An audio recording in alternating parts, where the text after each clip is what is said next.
아, 부흥의 시대, 정금치 되는 시대구나. 내가 모든 것을 버릴 각오를 하지 않으면 하나님의 진리를 수호할 수 없구나. 아, 정말 이 하나님의 나라의 의미가 더 많이 다가오는 것 같습니다. 그러니까 우리나라가 이렇게 하나님의 나라가 아니었구나. 그런 생각도 되게 많이 들고, 또 하나님의 나라처럼 하나님의 뜻 가운데 운영되어지는 나라를 만들지 못한 것에 대한 안타까움도 또 많이 와닿습니다. 그래서 잠깐 이 책에 대해서 나누자면 킹덤 컬처, 즉 하나님의 나라도 문화를 가지고 있습니다. 그래서 킹덤 컬처 크리에이터, 그 문화를 창조하신 분은 누구실까요? 물론 여호와 하나님일 것입니다. 그래서 우리가 킹덤 컬처, 그 문화를 우리가 반대한다면 우리가 아담과 하와처럼 쫓겨날 것입니다. 왜냐하면 하나님 나라의 문화를 내가 인정하지 않고 받아들이지 않기 때문입니다. 그것이 바로 선악과입니다. 선악과는 우리가 그냥 선과 악을 알게 되는 어떤 지식의 나무 정도가 아닙니다. 사실은 하나님의 말씀에 불순종하는 선과 악입니다. 즉 하나님께서 생각하는 선과 악, 하나님의 법도를 반대하는 것이죠. 문화라는 것은 결국은 법들이 모인 것이 문화입니다. 그리고 법은 하나님의 어떤 무엇이 옳고 그른지에 대한 가치관과 관점입니다. 그래서 하나님의 가치관과 하나님의 관점으로 운영되어지는 나라가 킹덤이고, 그리고 어둠의 세력이, 그러니까 어둠이 생각하는 선과 악의 기준에 따라 운영되어지는 것이 바로 선악과, 즉 하나님의 나라가 아닌 것이죠. 그래서 우리는 다시 오실 예수와를 기다리고 있습니다. 그 다시 오실 예수와는 예수와께서 통치하시는 나라입니다. 그리고 예수와께서 통치하시는 나라의 백성이 되기 위해서는 먼저 바로 예수와께서 어떻게 통치하시고 어떠한 기준으로 통치하시는지 내가 그것을 받아들이는 백성으로, 이미 우리 마음 가운데 하나님의 나라가 이루어진 상태로 살아야 될 것입니다. 하나님의 가치관, 하나님이 생각하실 때 무엇이 옳고 그른지에 대한 기준이 무엇일까요? 네, 그렇습니다. 하나님께서 성경에서 단 한 번 손가락으로 써주신, 그리고 강림하셔서 직접 계약을 맺으신 바로 하나님의 법도와 율례와 규례들입니다. 그런데 제가 왜 갈라디아서를 번역했냐면, 갈라디아서를 사실은 거의 번역을 했어요. 다시 한번 생각을 해보고 다시 한번 강해집, 설교집을, 설명을 쭉 이제 해설집을 만들어 놓은데, 그 이유는 되게 많은 분들이 같이 이야기하다 보면 하나님의 샤밧과 절기와 하나님의 법도들의 소중함을 알게 됩니다. 그래서 동의하다가도 갈라디아서를 읽고 나면 다시 마음의 문을 닫고, 꼭꼭 닫고 돌아서는 모습을 너무 많이 봤습니다. 그래서 제가 갈라디아서를 연구하게 됐습니다.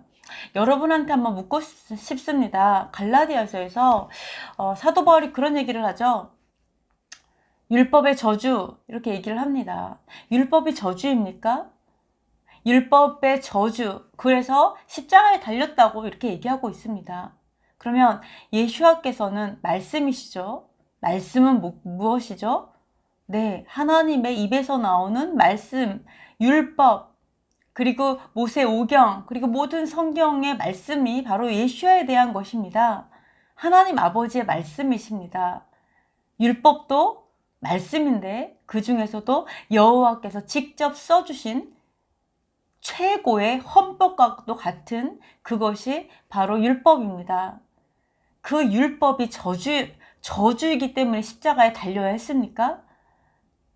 그리고 또 하나 뭐라고 이야기했었냐면, 약하고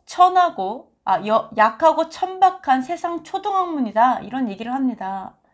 여러분, 이것을 율법이라고 생각하시잖아요.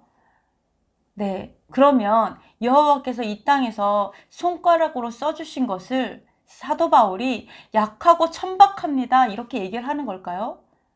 유치합니다 이렇게 얘기하는 걸까요? 그리고 예수와께서는 율법이시죠. 네, 율법의 모든 말씀은 예수에 대해서 말하고 있다고 합니다. 우리도 이번에 알잖아요. 6월절에 어린 양은 예수와다. 그것을 성취하시는 그 말씀을 성취하셨잖아요. 그러면 예수와에 대해서 써있는 율법이 유치합니다. 이렇게 사도 바울이 이야기한 걸까요? 여러분 그렇게 이해하고 계시는 거잖아요. 뭐 굉장히 많습니다. 그곳에 너무나 많은 것들에 대해서 우리가 율법을 반율법주의, 반유대주의를 만들어버리는 그런 성경 해석들과 그런 이해들이 너무 많습니다.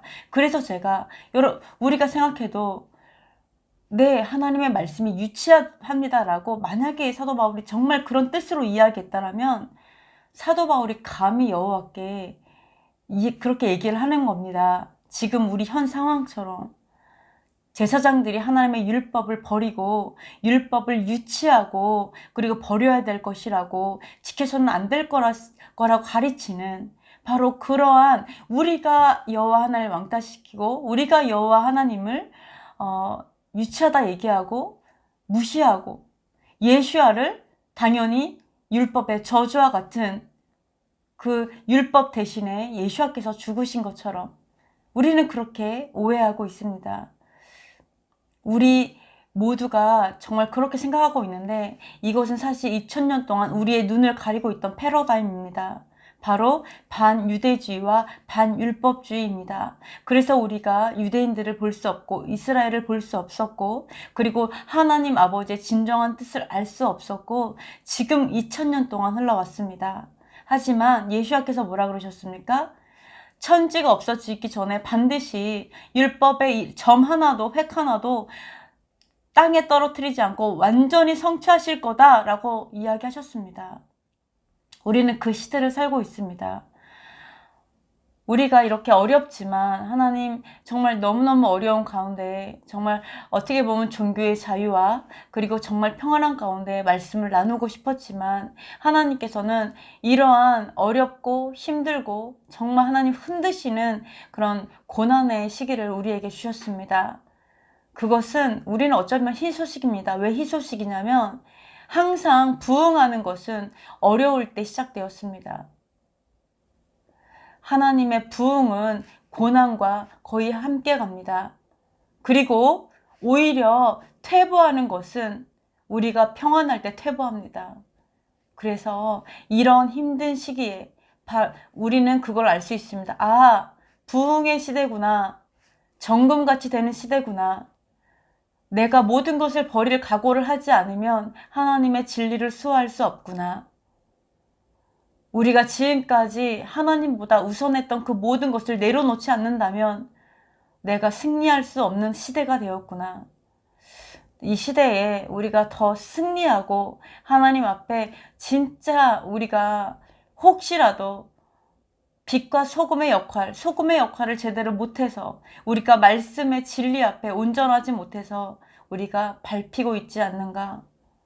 다시 한번 돌아보면서 제 갈라디아서 이 책이 여러분의 패러다임, 즉 반유대주의와 반율법주의의 패러다임을 깨트리고 우리의 관점을 변화시키고 더 이상 사도 바울을 이단의 앞잡이로 만들지 않고 우리가 오해했던 것이 무엇인지 진정 하나님 아버지께서 주신 이 율법의 그 의미가 무엇인지 그리고 예수와께서 무엇을 위해서 정말 우리를 위해 죽을 수밖에 없으셨는지 우리가 과연 무엇에 죽었고 또 어떻게 예수와의 뜻대로 하나님 아버지의 뜻대로 살아가는 것이 옳은 것인지 정말 다시 시작하고 다시 새롭게 되는 계기가 되는 책이 되었으면 좋겠습니다. 제 책은 전자책으로 출판되었습니다. 여러분께서 언제 어디서나 원하시면 손으로 읽을 수 있습니다. 그래서 핸드폰으로 읽으실 수 있으시니까 좀 편하게 많이 읽으셨으면 좋겠고요. 우리가 언제까지 내가 이 얘기하면 저 사람이 뭐라고 생각할까? 이럴 시대는 지났습니다. 우리가 욕먹을 거 각오하고 순교를 각오하고 진리는 진리로 선포하는, 정말 그 소돔과 고모라에서 롯처럼 혼자 살아남고 그 성이 정말 단숨에 사라지는 그런 후회가 남지 않았으면 좋겠습니다. 우리 다음 세대를 위해서 내가 깨어나고 옆 사람을 깨어나고 많은 사람들을 깨우시고, 그리고 좀 욕을 먹으면 좀 어떻습니까? 어차피 우리는 욕을 먹고 밟히고 왕따를 당하는 시대에 살고 있습니다. 우리가 옆 사람을 두려워하는 게 아니라 바로 하나님 아버지의 그 킹덤에 들어가지 못할 것을 두려워하면서 우리가 정말 그 목숨을 두려워하지 않은 군사처럼 다시 시작하고 그렇게 사셨으면 좋겠습니다. 절대 우리가 패배하지 않았습니다. 저는 이게 패배가 아니라 무언가 하나님의 뜻이 분명히 있다라고 저는 믿습니다. 그리고 부흥의 때입니다. 거듭나는 때입니다. 정금같이 되는 때입니다. 기뻐하시고 더 정말 나라를 위해 기도하면서 달려나가시는 우리가 되었으면 좋겠습니다. 네, 파이팅! 네, 샬롬. 다음에 뵙겠습니다.